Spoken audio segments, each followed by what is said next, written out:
नमस्कार दोस्तों। आज की कहानी मुंशी प्रेमचंद की नशा। तो आइए कहानी शुरू करते हैं। ईश्वरी एक बड़े जमींदार का लड़का था और मैं एक गरीब क्लर्क का, जिसके पास मेहनत मजूरी के सिवा और कोई जायदाद न थी। हम दोनों में परस्पर बहसें होती रहती थी। मैं जमींदारी की बुराई करता, उन्हें हिंसक पशु और खून चूसने वाली जोंक और वृक्षों की चोटी पर फूलने वाला बंझा कहता। वह जमींदारों का पक्ष लेता, पर स्वभावतः उसका पहलू कुछ कमजोर होता था, क्योंकि उसके पास जमींदारों के अनुकूल कोई दलील न थी। वो कहता कि सभी मनुष्य बराबर नहीं होते, छोटे बड़े हमेशा होते रहते हैं और होते रहेंगे। लचर दलील थी। किसी मानुषीय या नैतिक नियम से इस व्यवस्था का औचित्य सिद्ध करना कठिन था। मैं इस बात विवाद की गर्मी से अक्सर गर्म हो जाता और लगने वाली बात कह जाता, लेकिन ईश्वरी हार कर भी मुस्कुराता रहता था। मैंने उसे कभी गर्म होते नहीं देखा। शायद इसका कारण यह था कि वो अपने पक्ष की कमजोरी समझता था। नौकरों से वह सीधे मुंह बात नहीं करता था।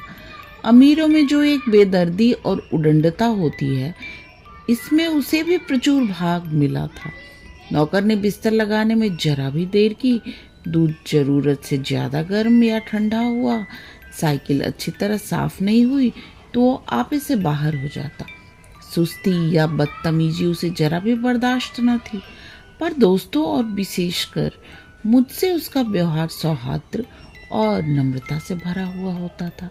शायद उसकी जगह मैं होता तो मुझ में भी वही कठोरताएं पैदा हो जाती जो उसमें थी, क्योंकि मेरा लोक प्रेम सिद्धांतों पर नहीं, निजी दशाओं पर टिका हुआ था।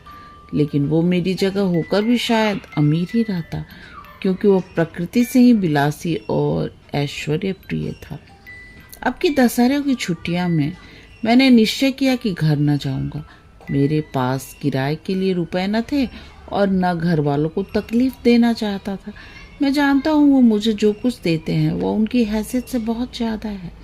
उसके साथ ही परीक्षा का ख्याल था। अभी बहुत कुछ पढ़ना है। बोर्डिंग हाउस में भूत की तरह अकेले पड़े रहने को भी जीना चाहता था। इसलिए जब ईश्वरी ने मुझे अपने घर का न्योता दिया तो मैं बिना आग्रह के राजी हो गया। ईश्वरी के साथ परीक्षा की तैयारी खूब हो जाएगी। वो अमीर होकर भी मेहनती और ज़हीन है, उसने इसके साथ ही कहा।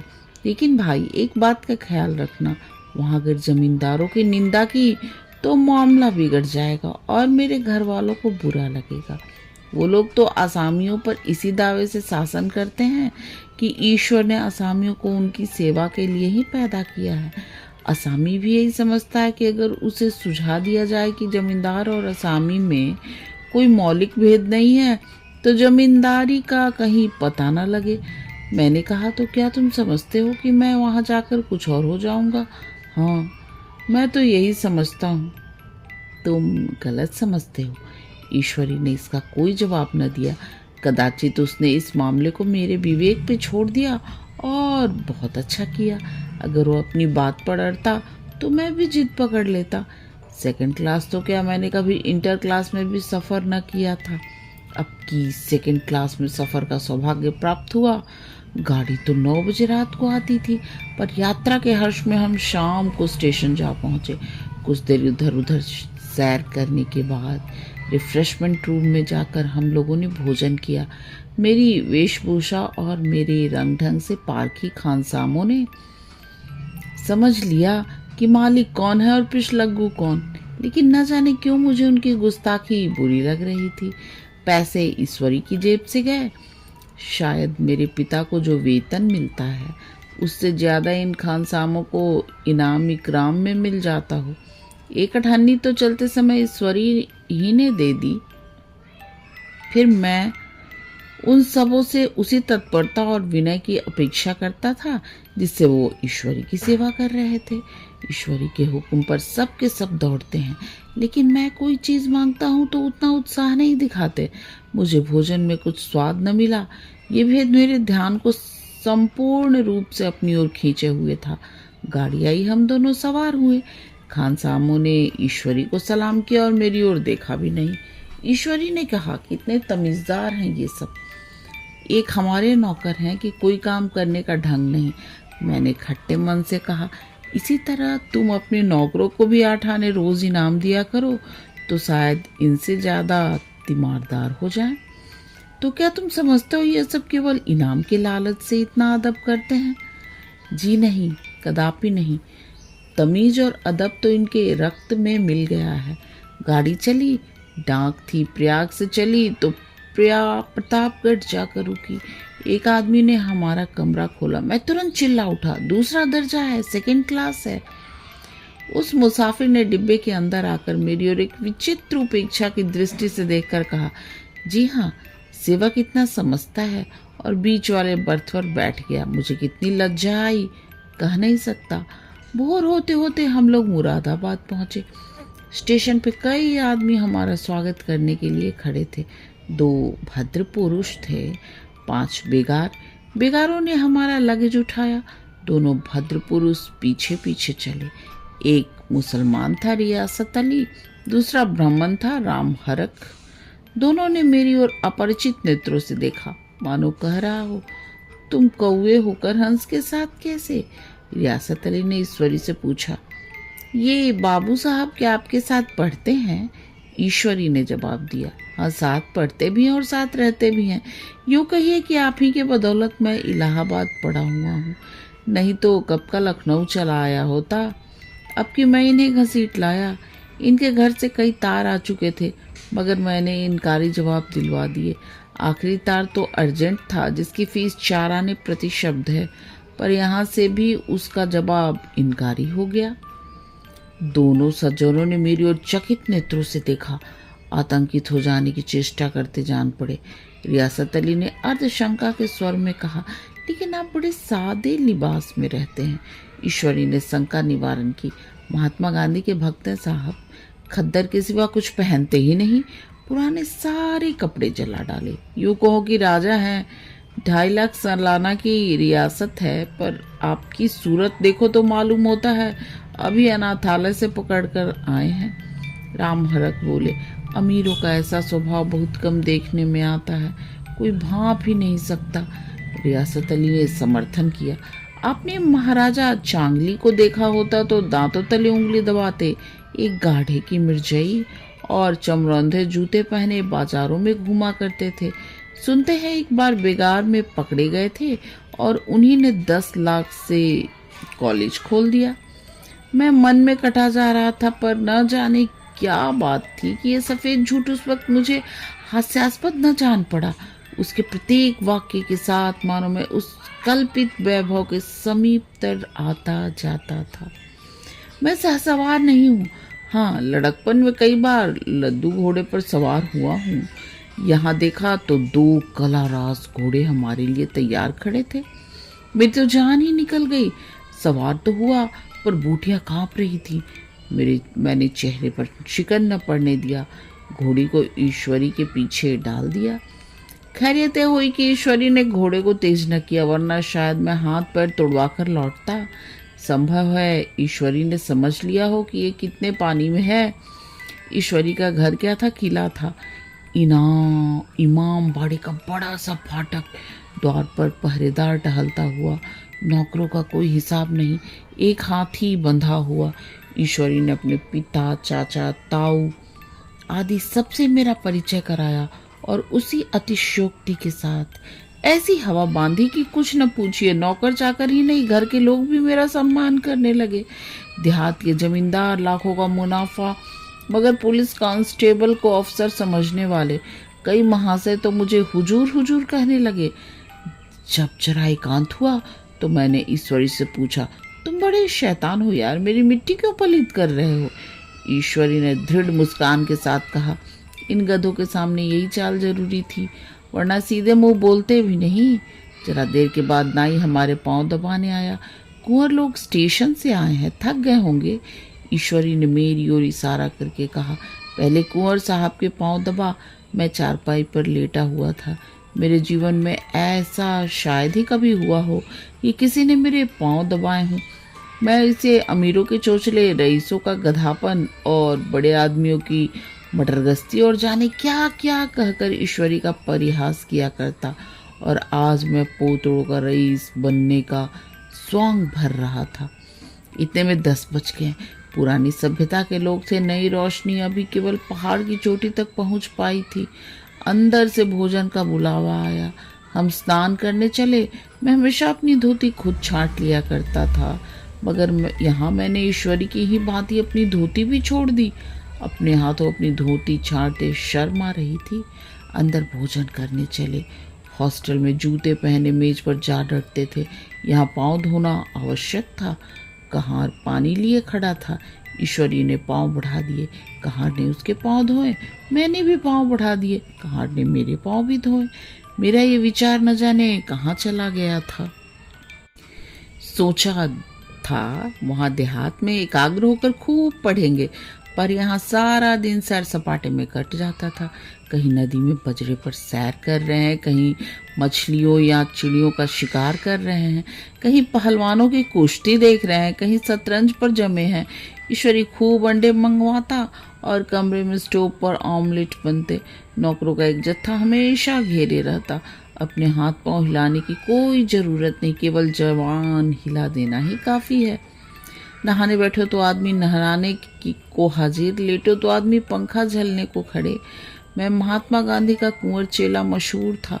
भीतर से बाहर तक मेरी धाक थी। नाश्ते में जरा भी देर न होने पाए, कहीं कुंवर साहब नाराज न हो जाएं। बिछावन ठीक समय पर लग जाए, कुंवर साहब के सोने का समय आ गया। मैं ईश्वरी से भी ज़्यादा नाजुक दिमाग बन गया था, या बनने पर मजबूर किया गया था। ईश्वरी अपने हाथ से बिस्तर बिछा ले, लेकिन कुंवर मेहमान अपने हाथों से कैसे अपना बिस्तर बिछा सकते हैं? उनकी महानता में बट्टा लग जाएगा। एक दिन सचमुच यही बात हो गई। ईश्वरी घर में था। शायद अपनी माता से कुछ बातचीत करने में देर हो गई। यहाँ 10 बज गए। मेरी आंखें नींद से झपक रही थी, मगर बिस्तर कैसे लगाऊं? कुंवर जो ठहरा कोई 11:30 बजे मारा आया। बड़ा मुँह लगा नौकर था। घर के धंधों में मेरा बिस्तर लगाने की उसे सुधी ही ना रही। अब वो याद आई तो भागा हुआ आया। मैंने ऐसी डांट लगाई कि उसने भी याद किया होगा। ईश्वरी मेरी डांट सुनकर बाहर निकल आया और बोला, तुमने बहुत अच्छा किया। ये सब हरामखोर इसी व्यवहार के योग्य हैं।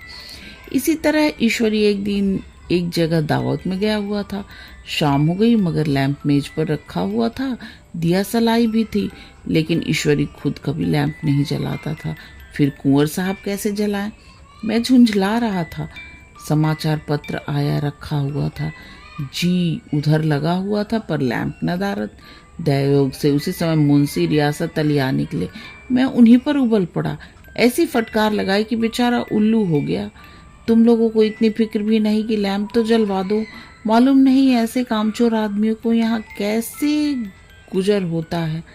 मेरे यहाँ घंटे भर निर्वाह न हो। रियासत अली ने कांपते हुए हाथों से लैंप जला दिया। वहाँ एक ठाकुर अक्सर आया करते थे। कुछ मनचले आदमी थे, महात्मा गांधी के परम भक्त। मुझे महात्मा जी का चेला समझकर मेरा बड़ा लिहाज करते थे, पर मुझसे कुछ पूछते संकोच करते थे।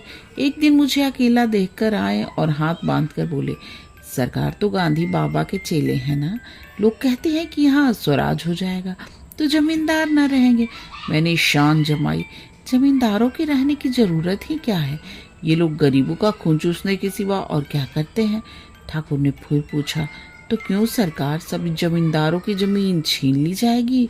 मैंने कहा, बहुत से लोग तो खुशी से दे देंगे।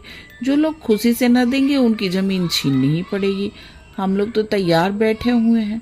ज्यों ही स्वराज हुआ अपने इलाके असामियों के नाम हिब्बा कर देंगे। मैं कुर्सी पर पांव लटकाए बैठा था।